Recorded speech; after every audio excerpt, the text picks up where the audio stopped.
What is going on, guys? This is Miasin. So today I wanted to show you guys a pretty unique play that you can actually use in order to catch your opponents off guard and potentially steal games that you had no business winning. So I am going second here in this replay against a Sword Soul player. My opponent has Baron de Fleur, Chi Zhao, as well as 3 hand traps, Droll and Logbird, Ash Nibiru, as well as a follow-up. So I really have to do something right now. And my hand has Double Diameter, Forbidden Droplet, 2 Search cards, and Effect Veiler. It's kind of rough when you have to factor in the fact that your opponent has a board and that your opponent might also have hand traps. And obviously, in this hand right here, if I get Drolled, there is no reason to play it out. I might as well just scoop it up because it's just gonna be way too much. My opponent will also have the Nibiru to kill me. I have to figure out a way of actually winning through all this board as well as all the hand traps, which is honestly extremely difficult, and I feel like practically every player out there might actually just not know how to solve this puzzle, but in this situation, you can actually still win the game. So what is the correct play? Well, obviously it involves Forbidden Droplet, right? Everybody knows that Forbidden Droplet is a card that is really good at dodging negations such as Veiler and Infinite Impermanence. And there's also another cool play that you can do when you activate a normal spell card.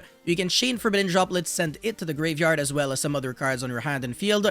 And that way, it's kind of like as if you got a negation for free without really having to go neg 1. But we can do better than that, actually. There is another very cute interaction with Forbidden Droplet that if you can use at your advantage, you can, like I said, win games that you should not really be winning in, in normal times. But anyways, what will we be doing now? First play is we go into Small World. We drew an Effect Veiler for turn, so we might as well just get rid of it.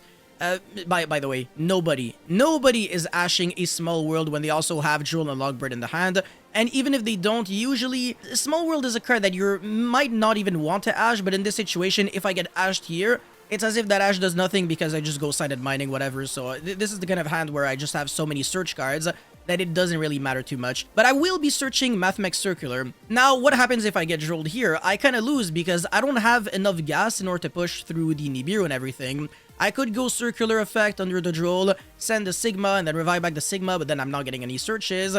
And then, I guess the Diameter doesn't really do much either, because sure, I can make a rank 4 and then negate the Nibiru, but I'm not going to be able to play because I'm not going to be able to search with the Alimbertian, and I'm not going to be able to, like, link it off into, like, a way to go into access code and kill my opponent. So here, if I get Drolled, I lose the game on the spot. But there is something interesting to note about just Yu-Gi-Oh! In general. So basically, when you are the turn player, you have the priority to use a trigger effect or a quick effect on open game state. Whenever something happens on the resolution of that, the game will check for trigger effects, and you will have the opportunity to use your own trigger effects first. If you have trigger effects, your opponent can use his own trigger effects, or if he doesn't, then he can respond to your last trigger effect with a quick effect. But then if you have no trigger effect of your own, and your opponent does not have trigger effects, you have the priority to use your own quick effect. And this is where cards like Forbidden Droplet can be extremely good, because now I am the turn player, there are no trigger effects happening on the resolution of Small World searching the Mathmech Circular, so I have the turn player priority to use a card like Forbidden Droplet, and right away send a spell and especially a monster. This is relevant in order to negate 2 monsters my opponent controls,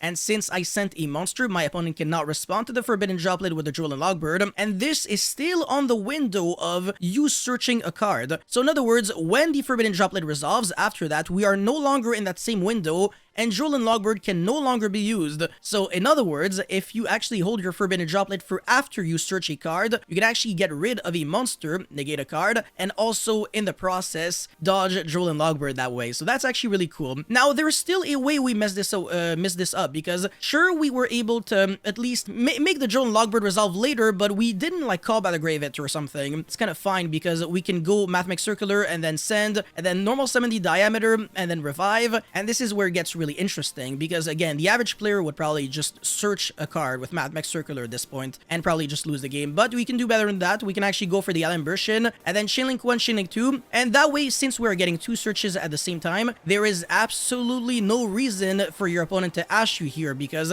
if you ash, then the second card, the Alimbertian, will simply search the card that you were trying to search anyways, so you are also playing around ash that way, and since you are getting 2 searches at the exact same time, you are also playing under around Droll, so the Droll Logbird doesn't do anything whatsoever. Now we have a negation with the Alambertian as long as it sticks on the field, so we have to figure out a way to kill our opponent without having to link off the Alambertian. And again, since we have 2 searches, we already have everything that we need. So Splash Mage, revive back the subtraction, and then go for an update jammer, link off it to an access code, and that way, if our opponent Nibiru's us, it's not gonna be doing anything whatsoever because we can simply negate it and figure out a way to kill our opponents. This is actually pretty interesting because, again, the average player would probably not be playing that way. He probably would have just chained the Forbidden Droplet to the activation of the Small World, and then he searches the Circular, he gets drolled, he kind of tries to go for a game with Circular and Diameter even though he can't get any searches, and then he dies to the Nibiru and it's completely game over. But again, this is why I love Yu-Gi-Oh so much. It's because even sometimes when you look at a card like Forbidden Droplet, it doesn't look like it does, you know, many unique things. It just looks like it negates monsters and that's it, that's all. But it can do so much more than that. It can help you dodge skill drain, rivalry, there can only be one, goes in match, etc. Getting rid of your own monsters can actually be the biggest blessing sometimes. And again, being able to dodge Droll and Logbird like the way I just showed you guys is one of the most niche but relevant and honestly extremely powerful applications for the card at times. So yeah, definitely keep that into consideration next time you incorporate a card like Forbidden Droplet to your strategy. And also make sure you don't use any trigger effects or any other cards other than Forbidden Droplet on the window of searching a card, because otherwise your opponent will have a window of opportunity to respond with a Droll and Logbird, and that way you die because it's not like you can chain Forbidden Droplet to the Droll to do something about it. Once the Droll activates its effect, it will resolve because it's not like you're trying to play Call by the Grave and stuff like that. Anyways, that's it for this quick little video right here. Thank you guys so much for watching. Don't forget to like and subscribe, and I'll see you guys very soon. Peace.